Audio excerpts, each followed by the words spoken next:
Hey everyone, imagine a world without Mickey Mouse or binge-worthy Netflix series. That was life just a century ago.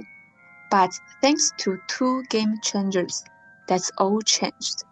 Disney and Netflix. Let's start with Disney.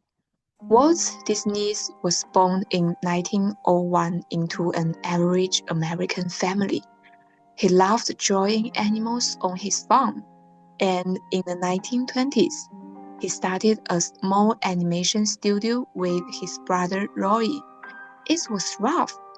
They had barely any money, super basic tools, and animations was still kind of a new thing back then. Things got even harder when Walt lost the rights to his first popular character, Oswald the Lucky Rabbit. That could ended everything, but instead of giving up, Walt came up with someone even better, Mickey Mouse. Mickey's debut in Steamboat Willie in 1928 changed everything. It was the first sound cartoon and a big hit. From there, Disney just kept going. It made hits like Snow White, Bambi, and eventually created Disneyland. Disney wasn't just making movies anymore. It was building a whole magical world that people could actually walk into.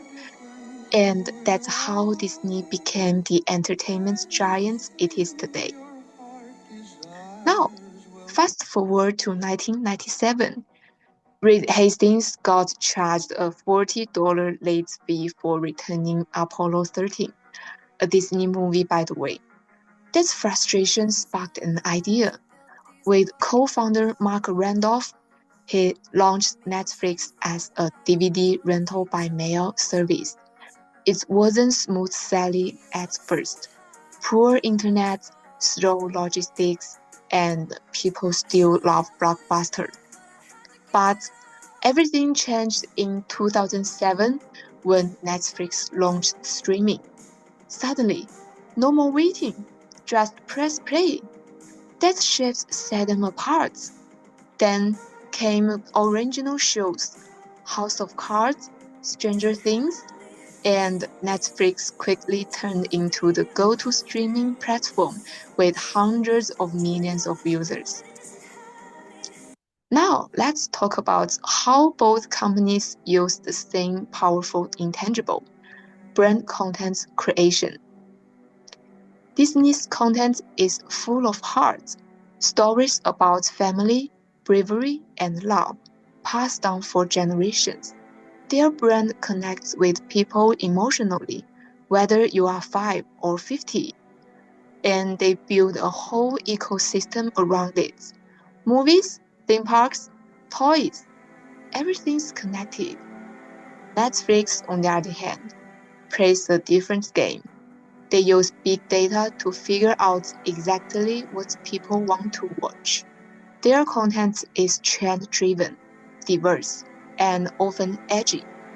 They push boundaries and speak to a younger, more global audience. Disney's strength is its long-term emotional bond with audiences and its vast collection of timeless characters and stories.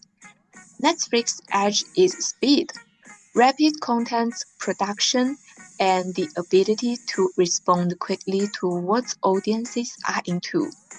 But they both have weaknesses too. Disney's slower to adapt to trends, while Netflix struggles to build that deep emotional brand loyalty Disney has.